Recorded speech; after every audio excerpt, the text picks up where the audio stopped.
Si tu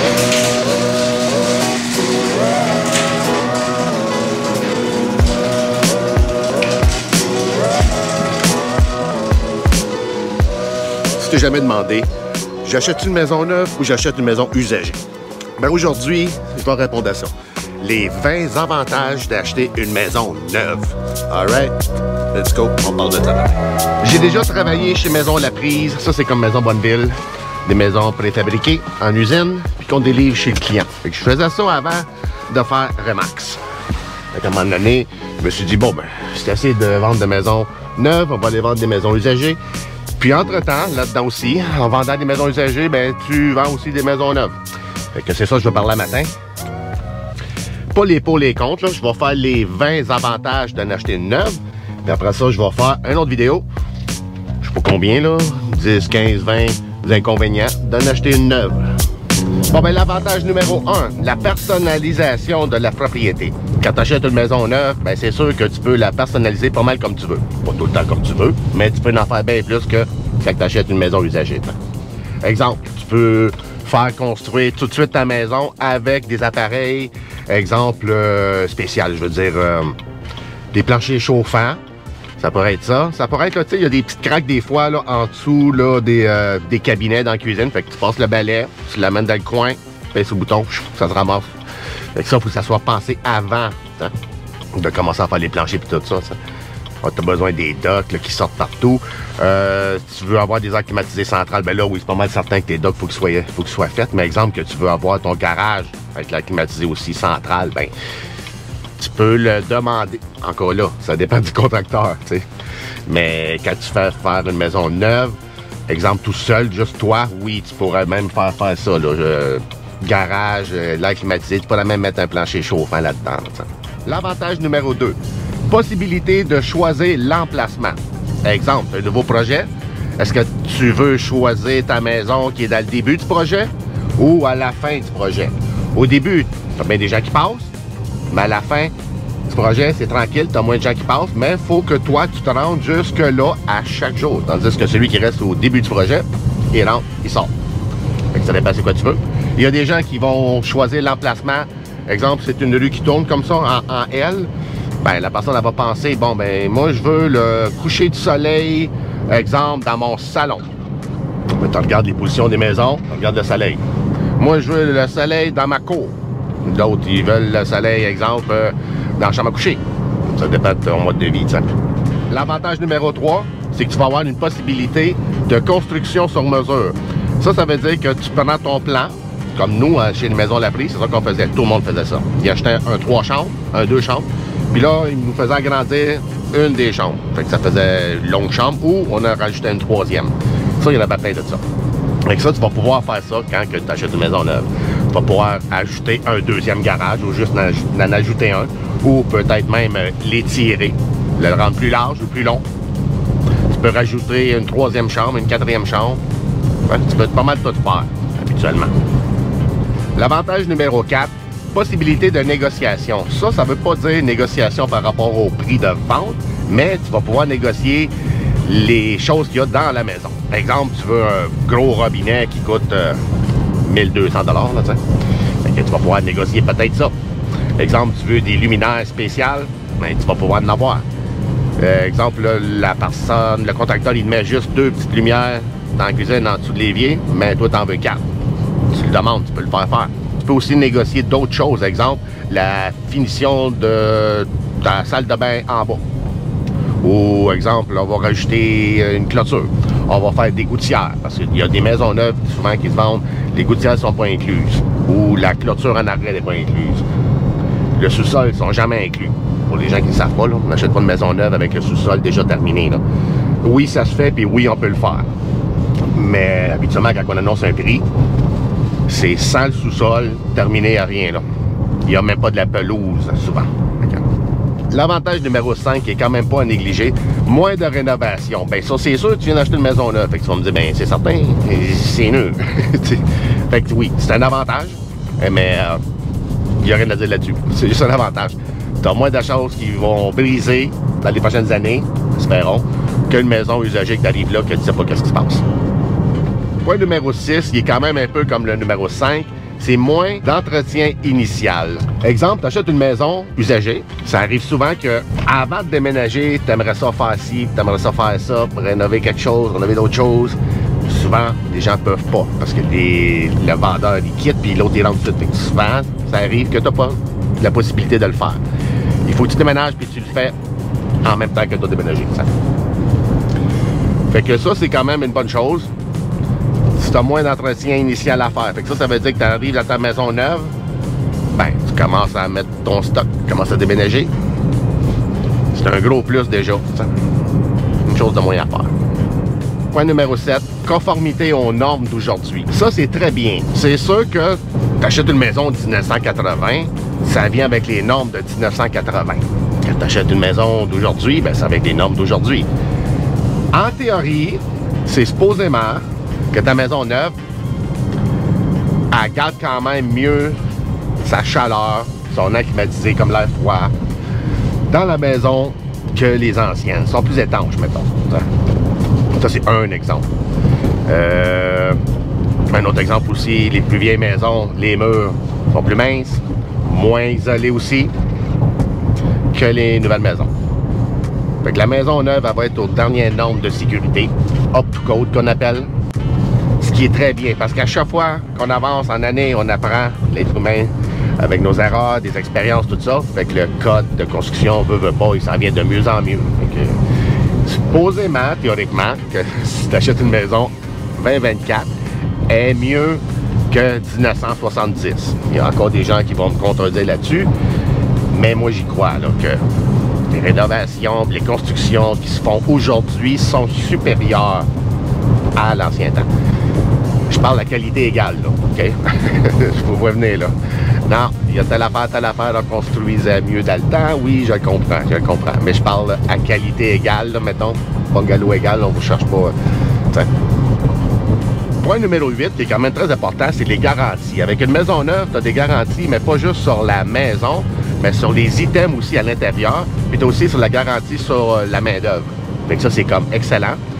Puis, en parenthèse, une maison neuve, elle bouge. Okay? Comme elle bouge, je ne sais pas me dire ça, là, mais tu entends craquer une maison, ben une maison neuve, tu vas l'entendre craquer bien plus qu'une maison vieille. Ça, c'est juste pour les premières années. Mettons 3, 4, 5, 6 premières années. Là. Si tu restes dans un terrain plat, pas en montagne, rien de ça, là. Terrain plat, pendant 5 ans, ta maison, elle va sinker in, tout. Fait que ça veut dire que, oui, il va y avoir des petits touch-ups à faire. Puis ça, ça fait partie de la garantie. Tu appelles ton contracteur, ton entrepreneur, whatever, puis tu dis, ben viens faire ton tour, il y a ça. Ça arrive fréquemment, puis il faut pas s'inquiéter avec ça, c'est normal. Ben, numéro 9, j'en ai parlé dans l'autre numéro avant, mais c'est l'étanchéité des propriétés. Sont plus étanches en date d'aujourd'hui que les anciennes. Encore là, chauffage, l'air climatisé, ça garde plus longtemps dans des maisons neuves que dans des maisons usagées. Ben, des pertes de chaleur, il y a des pertes partout. Ça.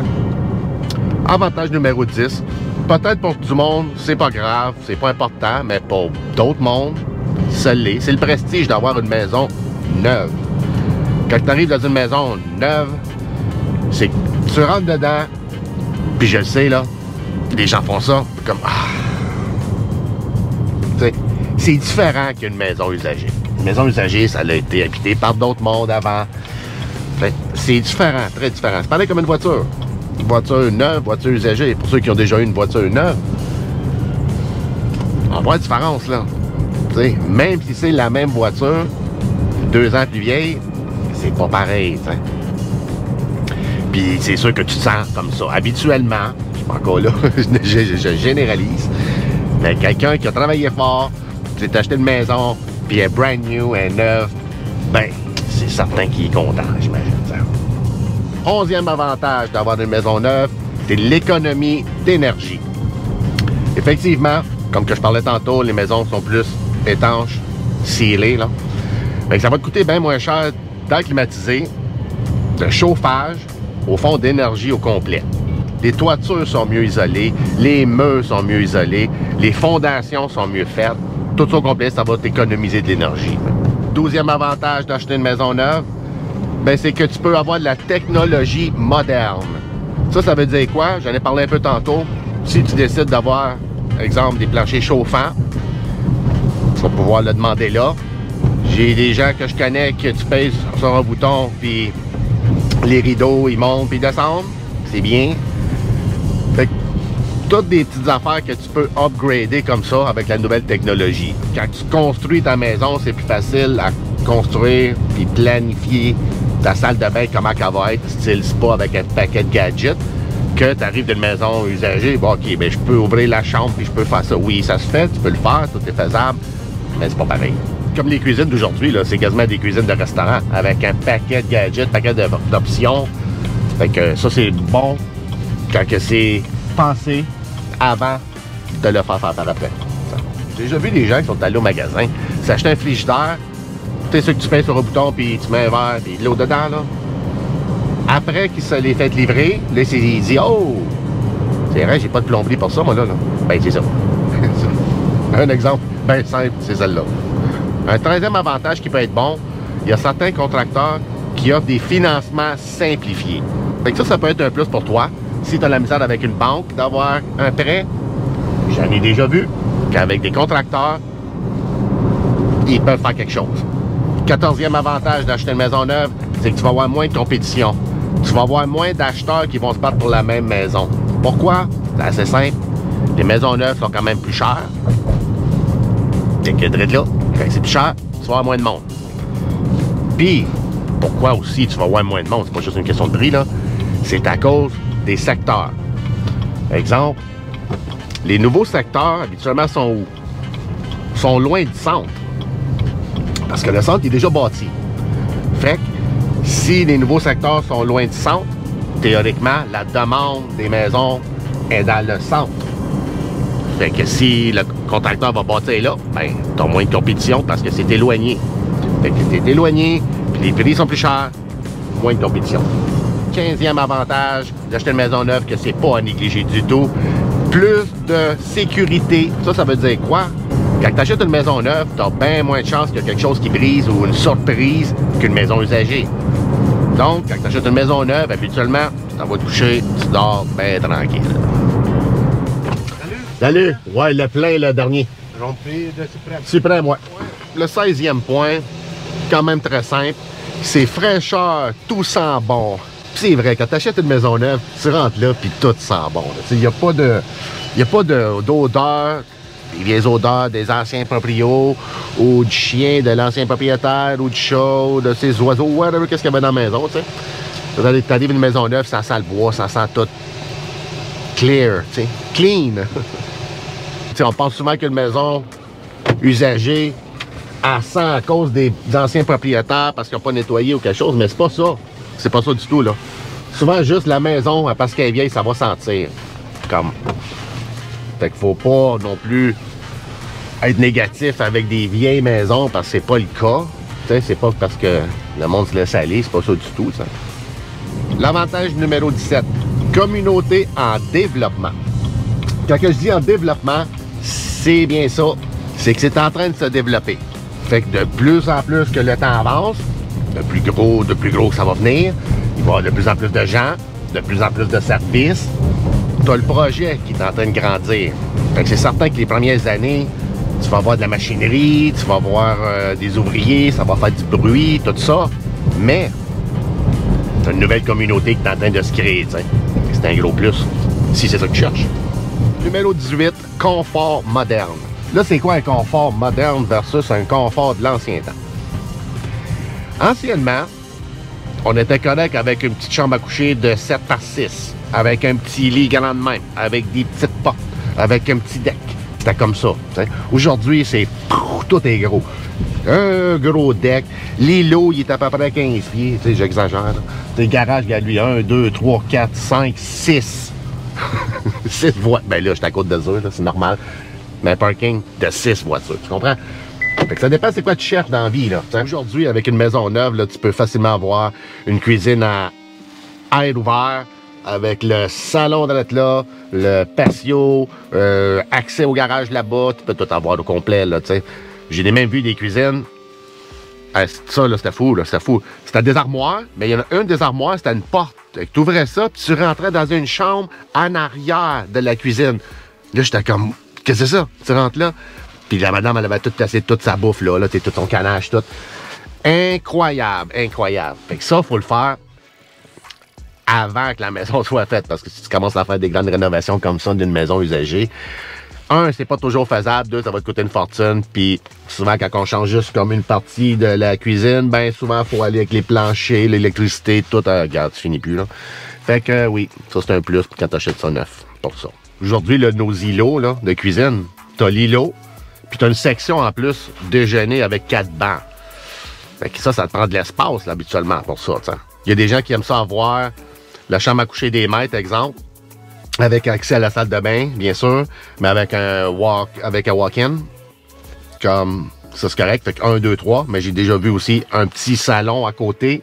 Bon, ben, tout ça, il faut que ça se plane. Fait que maison neuve pour toutes des affaires comme ça, le monde qui veut des gros extras comme ça, ben, ça va bien dans le neuf. Ça. Point numéro 19, quand même, là.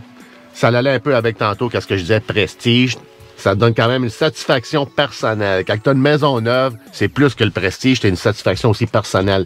Il n'y a rien qui vaut ton sentiment de « j'ai une maison neuve ». Il n'y a rien qui peut me péter d'en face, genre, surprise qui peut arriver. Il y en a, OK? Mais il y en a bien moins que si tu achètes une maison usagée. Puis avec la satisfaction personnelle, là, je veux pas dire, genre, que tu achètes une maison neuve, puis t'es comme... T'es le roi de tout le monde, puis t'es le meilleur que tout le monde. Sauf que ton sentiment, c'est que tu l'as conçu, tu l'as figuré, tu as tout plané. Puis là, tu as les clés, tu rentres. Théoriquement, tu devrais avoir un sentiment là, comme de « wow ». Le point numéro 20 qui est super important, ta valeur marchande va être supérieure avec une maison neuve qu'avec une maison usagée. Qu'est-ce que je veux dire par là? Toi, tu achètes une maison à 500 000, puis moi, j'achète à 500 000. C'est pas bien une maison neuve à 500 000, mais supposons, OK? Toi, tu n'achètes une usagée, puis moi, je n'achète une neuve à 500. Dans 5 ans, qui est gagnant? Moi, je trouve que c'est la personne qui achète la maison neuve. Parce que dans 5 ans, ça, je pense si tu veux vendre dans 5 ans, tu n'auras pas grand-chose à rénover de plus pour la rendre là. Il faut juste que tu l'entretiennes. Fait que ça va prendre de la valeur. Pareil comme lui, il va prendre la même valeur que lui. Sauf que lui, ici, là, qui a acheté une maison usagée, fort probable, peut-être que ça peut arriver que d'ici 5 ans, il y a 2-3 choses qui cassent dans la maison qu'il faut qu'il répare. Puis ça, c'est juste ce qui a cassé qu'il faut qu'il répare. Il y a d'autres choses aussi, exemple, la toiture, peut-être qu'elle était due aussi. Peut-être que les fenêtres sont dues aussi. T'sais. Fait que tu as 2, 3, 4, 5 affaires à rajouter pour les rendre égales à l'autre. Puis, neuf versus vieux. Dans 5 ans, là, on va avoir juste 5 ans, on va encore avoir l'air belle si la personne a fait attention. L'autre, faut que tu l'entretiennes aussi. Mais elle a déjà des années d'accumuler. Fait que c'est plus dur. Fait. Puis ça marche juste si les secteurs sont égaux.